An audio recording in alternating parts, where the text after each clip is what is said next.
याद रखना, तुम परमेश्वर के बच्चे हो, तुम्हारे ऊपर समस्याएं आई हैं, लेकिन घबराने की जरूरत नहीं है। कह रहा है समस्याओं से बाहर निकालने की ताकत रखता है परमेश्वर। हारते कौन है? हारते वो हैं, दो तरह के लोग हारते हैं। कह रहा है एक वो, कह रहा है जो मध्यस्थता की प्रार्थना नहीं करते, लिख सकते हैं आप। कह रहा है एक वो जो मध्यस्थता की प्रार्थना नहीं करते, मतलब इकट्ठे बैठकर प्रार्थना नहीं करते, अपनी फैमिली प्रेयर नहीं है उनके अंदर, या फिर वो चर्च के अंदर झुंड में जाना पसंद नहीं करते, वो लोग घर बैठकर प्रार्थना पसंद करते हैं। मैं कह रहा हूं या फिर आप 2 या 3 जन इकट्ठे बैठकर प्रार्थना करते हैं, परमेश्वर उन लोगों को कभी हारने नहीं देता, याद रखना। आमीन। मैं कह रहा हूं कि बहुत सारे लोग कह रहे कब हारते हैं? जो एक टाइम की प्रार्थना करते हैं। बहुत सारे लोगों का मानना यह है कि हम प्रार्थना करते हैं, लेकिन मेरा मानना यह है, यहूदी लोगों का मानना यह है कि जो एक टाइम की प्रार्थना करता है वो हारता है अपनी जिंदगी के अंदर। आज बहुत सारे लोगों के ऊपर समस्या क्यों है? आज बहुत सारे लोगों के घर में प्रॉब्लम क्यों है? क्योंकि वो एक टाइम बाइबल पढ़ते हैं, एक टाइम प्रार्थना करते हैं, इसलिए प्रॉब्लम है। हारते वो हैं जो कभी बार बार कभी कभी प्रार्थना करते हैं। प्रेयर आपकी लाइफ का हिस्सा होना चाहिए चर्च, ये याद रखना। अगर आपको जीतना है तो प्रेयर आपकी लाइफ का एक पार्ट होना चाहिए। आपका जैसे एक पार्ट है, आपने जो अपनी लाइफ में अगर ऐसा एक समय टाइम टेबल बनाया है तो आप कभी भी कोई माई का लाल आपको हरा नहीं सकता। आप जीतेंगे हर साल यीशु मसीह के नाम में। याद रखना, एक टाइम की प्रार्थना आपको याद रखना, मैं कह रहा हूं कि डुबा सकती है और हरा सकती है, क्योंकि आप एक टाइम की प्रार्थना करते हैं, दूसरे टाइम आप प्रार्थना नहीं करते, तीसरा टाइम प्रार्थना नहीं करते, आप 3 टाइम खाते हैं। लेकिन कई बार मैं कह रहा हूं कि एक टाइम की प्रार्थना आपको बचाती भी है। लेकिन याद रखना, जो लोग बोलते हैं मैं एक टाइम प्रार्थना करता हूं, मैं मानता नहीं उन लोगों को, क्योंकि वो एक टाइम की प्रार्थना भी उनकी चली जाती है, वो छूट जाती है उनकी प्रार्थना, इसलिए शैतान उनके ऊपर हैवी रहता है। बहुत सारे लोग बोलते हैं कि मैं प्रार्थना करता हूं, लेकिन उन लोगों को नहीं पता यहूदी लोग प्रार्थना निरंतर प्रार्थना करते थे, निरंतर मतलब डेली प्रार्थना करते और दिन में 3 बार प्रार्थना करते। दानियल के 6 के 16 को जब हम पढ़ते तो यहां पर बाइबल बताती है कि राजा उसको क्या कह रहा है। राजा कह रहा है दानियल को, उसको पता लगता है कि दानियल जो है दिन में 3 बार प्रार्थना करता है। और उसी समय राजा ने क्या किया, राजा को जब पता लगा कि मैंने उसको भोज में बुलाया, अपनी पार्टी में बुलाया, और उसने कहा कि मेरी प्रार्थना का टाइम है, मैं नहीं आ सकता, लेकिन उसी समय कह रहा कि राजा ने क्रोध किया और उसको कहा, कह रहा कि इसको शेर की मांद में डाल दो।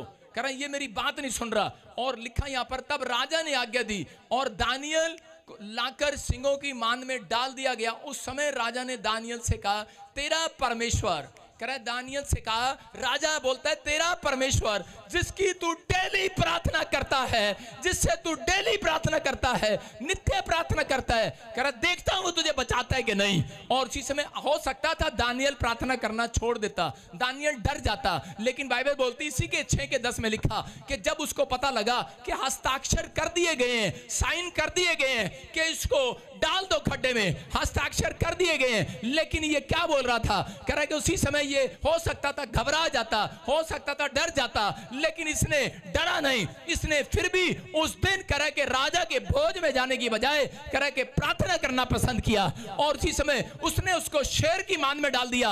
और बाइबल बोलती है कि परमेश्वर ने शेर के मुंह को बंद कर दिया, कह रहा है शेर के मुंह को बंद कर दिया कि तू दानियल को नहीं खा सकता, क्योंकि ये एक टाइम नहीं, ये 3 टाइम प्रार्थना करता है। याद रखना, मैं कह रहा हूं कि परमेश्वर आज रात इस वचन से आपको बताना चाहता है। हो सकता है कह रहा कि आप प्रार्थना करते हो, आपको मुसीबतों ने घेर रखा हो, मुसीबतों को शेर ने मुंह खोल रखा हो, कर्जे ने मुंह खोल रखा हो, किसी बीमारी ने मुंह खोल रखा हो, किसी समस्या ने मुंह खोल रखा हो, लेकिन आप कह रहे कि वो बीमारी को देखकर डर जाते हैं, आप समस्या को देखकर डर जाते हैं, आप रिश्तेदारों को देखकर डर जाते हैं, हालेलुया बोलते डर जाते हैं, आप पड़ोसियों से डर जाते हैं और प्रार्थना करना बंद कर देते हैं। जब आपके घर में शादी का कार्ड आता है उस दिन आप प्रार्थना करना बंद कर देते हैं, क्योंकि ताऊ चाचा की शादी है, 3 दिन प्रोग्राम चलना, पहले मंडा होगा, फिर सगाई होगी, फिर पता नहीं क्या क्या होगा, मुझे नहीं पता, फिर बारात जाएगी, फिर बारद्वारी होगी, फिर भंगड़ा पाएंगे, हु ला ला ला करेंगे, फिर हम जो भी करेंगे। आपके सामने कहता है कि परमेश्वर ऐसे लोगों की प्रार्थनाओं को देखता है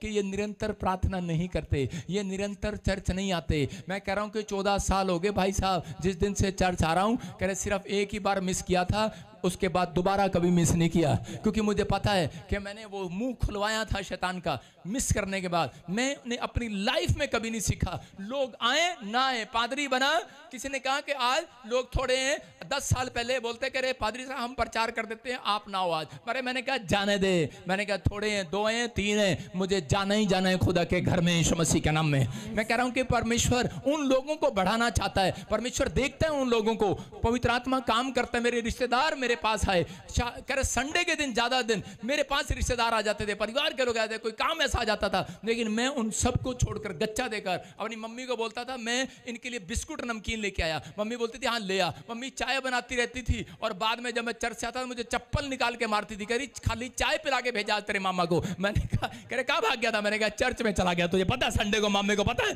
कि संडे को नहीं आना, इसको बोला कर मामा कर चप्पल मार रही है मुझे। मैंने कहा बोला कर इसे संडे नहीं आना, संडे को कोई बिस्कुट नमकीन नहीं मिलेगा, मंडे को आएगा बिस्कुट भी मिलेगा, नमकीन भी मिलेगा, अरे पानी भी मिलेगा, सेवा करूंगा, पैर भी दबाऊंगा इसके।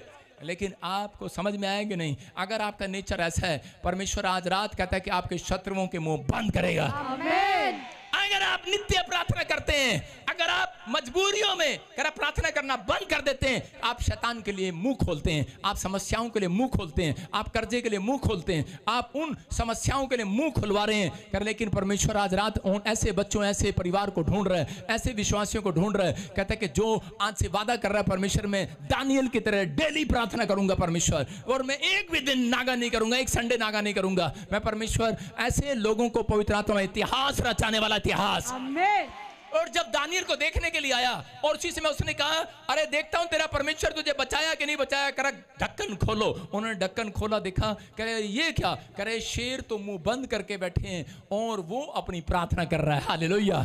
उसने कहा ये क्या, कह रहा है समझ गया। उसने कहा कह रहा कि जा, कह रहा कि आप मैं सारी दुनिया को बताऊंगा। राजा कहता है कहता परमेश्वर ही हमारा परमेश्वर होगा यीशु मसीह के नाम में। अगर वो सहन ना करता, अगर दुख ना आता उसकी लाइफ में, ये समस्या ना आती, तो उसी समय कहता है वो परमेश्वर के नाम से कह रहे लोगों को बता नहीं सकता था, आज इतनी आत्माओं को नहीं जीत सकता था दानियल। मैं यूं ही कह रहा हूं कि कई बार आपके जीवन में जब परिस्थितियां आती हैं, जब आपके जीवन में कोई घटी आती है, परमेश्वर इसलिए आपको वहां लेकर जाते हैं कि ताकि लोगों तक भी आपका सुसमाचार पहुंचे, लोगों तक भी पहुंचे। और याद रखना परमेश्वर ने आपको गिराने के लिए नहीं बुलाया, आपको उठाने के लिए बुलाया। दानियल को जब पता लगता है कि राजा मुझे देख रहा है, और उसी समय राजा बोलता है, कहता है कि देख, कह रहा है राजा, कह रहा है जिस परमेश्वर की मैं आराधना करता हूं वो मुझे बचाने की ताकत रखता है। हालेलुया। ये याद रखना, परमेश्वर आज रात आपको बचाने की ताकत रखता है। लेकिन कैसे बचाएगा? अरे जब प्रार्थना नहीं करोगे कैसे बचाएगा? आप कहते हैं बातें, परमेश्वर मुझे बच्चा दे, मुझे घर दे, गाड़ी दे, अरे कैसे देगा? आप एक दिन की प्रार्थना में सब कुछ नहीं कर सकते। आप 3 दिन गैप करके फिर प्रार्थना करते हैं, 4 दिन गैप करके फिर प्रार्थना करते हैं। मैं किसी होटल में बैठा था, खाना खा रहा था बच्चों के साथ, खाना खाया, इतने बड़े रेस्टोरेंट में गए, इतने बड़े होटल में गए, और वहाँ जब गए 7 स्टार में, तो खाना खाया, वो 2 रोटी लेकर आया, 2 रोटी लेकर आया। मैंने कहा भाई साहब इससे क्या होगा, हमारा और ले आओ। वो इतने बिजी थे कि आधा घंटा रोटी नहीं आई। बच्चे भी बैठे, पापा भूख लग रही है, पापा, अलीशा करी पापा पापा। मैंने कहा पापा क्या करे, पापा क्या करे? मैंने कहा आई नहीं रही, 3 फोन कर दिया, आई नहीं रही रोटी। कह रही पापा रोटी, पापा रोटी। और रोटी आधे घंटे के बाद रोटी इतना बड़ा रेस्टोरेंट में जब आई, उसके बाद हमारा पेट भरा हुआ था, पानी पी पी के हमने नहीं खाया। मैं क्या कह रहा हूँ कि आप अगर गैप देते हैं, आप गैप देते हैं, फिर आपके अंदर जरूरत नहीं रहती। समझ रहे कि नहीं? अगर रोटी लेट आए तो आपका पेट वैसे ही भर जाता है, छोड़ यार अब कौन खाएगा, अब तो भूख ही मर गई कि नहीं? हाँ कि ना? मैं कह रहा हूं आप जब एक दिन प्रार्थना छोड़ देते हैं, अगले दिन कर छोड़ देते हैं, और अगले दिन फिर छोड़ देते हैं, अगले दिन फिर करते हैं, तो बीच में गैप ले आते हैं, परमेश्वर का पेट भर जाता है आपसे। मैं इनको देखना पसंद नहीं करता। आप समझ रहे हैं कि नहीं? ये याद रखना। इसलिए परमेश्वर आपके जीवन में कई बार कहते हैं वो प्रॉब्लम्स को होने देते हैं कि ये कुछ चीजों को सीखे अपनी लाइफ में, इसलिए परेशानियां आने देते हैं। यहां पर दानियल को बताया कि दानियल मैं देखता हूं कि तू 3 टाइम प्रार्थना करता है कि नहीं। दानियल ने तो डेली प्रार्थना करता है कि नहीं। दानियल ने जब डेली प्रार्थना किया, और उसी समय परमेश्वर ने उसको ऐसी बुद्धि दिया, और राजा ने उसको उस देश के अंदर मंत्री बना दिया, फेमस कर दिया। याद रखना, मैं कह रहा हूं प्रार्थना करने वाले के बच्चे फेमस होंगे आज रात यीशु मसीह के नाम। अपने हाथों को उठाओ और बोलो कि परमेश्वर मेरे बच्चों को आशीष दे और मुझे मेरी प्रेयर लाइफ मुझे वापस लौटा दे। पवित्र आत्मा कोई परेशानियां ना आए मेरे जिंदगी में। मेरे पिता परमेश्वर अगर आ भी जाएं तो मैं पवित्र आत्मा जी प्रार्थना करने वाला बनूंगा। मुझे ऐसी सामर्थ्य दे परमेश्वर। मैं कह रहा हूं कि आज कितनों पर भी कर जाओ, डरो नहीं। वो स्वर्गदूत भेजकर आज आपकी हेल्प करेगा।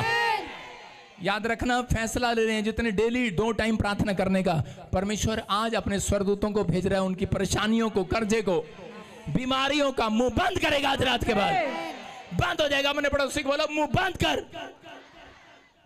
कर। हर रोज मेरे से पैसे मांगता है, बंद कर। मैं कह रहा हूं परमेश्वर आपके मुंह को बंद कराएगा। याद रखना, कई बार शैतान मसीह लोगों का मुंह खुलवाता है आपकी बुराई करने के लिए। कई बार शैतान मसीह लोगों से ही आपका झगड़ा कराता है। कई बार शैतान मसीह लोगों को ही यूज करता है। यीशु मसीह को पकड़वाने के लिए यीशु मसीह के लोगों को ही यूज कर लिया गया। आप समझ रहे हैं नहीं? हो सकता है आप ही के घर में आपका पति हो, आपकी प्रार्थना रोक रहा हो, बोल रहा करे जब खाना बना, चाय बना, जब देखते प्रार्थना बैठी रहती है। हो सकता है कहता आपका बच्चा हो, आपका परिवार हो, आपका जन हो कोई, लेकिन वो जितना भी रो रहा हो, वाह कुछ भी कर रहा हो, मैं कह रहा हूं कि आपको आज के बाद कहता है कि रोने दे मत। आपको याद रखना, हाजिरा कह रहा जब रोटी खत्म हो गई, पानी खत्म हो गया, थैली का पानी खत्म हो गया, बच्चा जेब में, बच्चा कहां पर? उस टाइम में जेब नहीं होती थी, चुन्नी में लपेट के घूम रही थी बच्चा, और इसी में पानी खत्म हो गया। जब तक पानी खत्म नहीं हुआ तब तक उसने कोई प्रार्थना नहीं किया।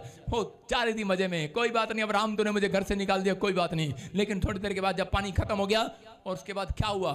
उसके बाद उसने, बच्चा रो रहा था, दूध मांग रहा था, दूध भी नहीं मिला, पानी भी नहीं मिला, बच्चे को झाड़ी में डाल दिया। बच्चा रो रहा है, वाह वाह माँ माँ माँ माँ माँ, कहाँ से बात जा रही होगी।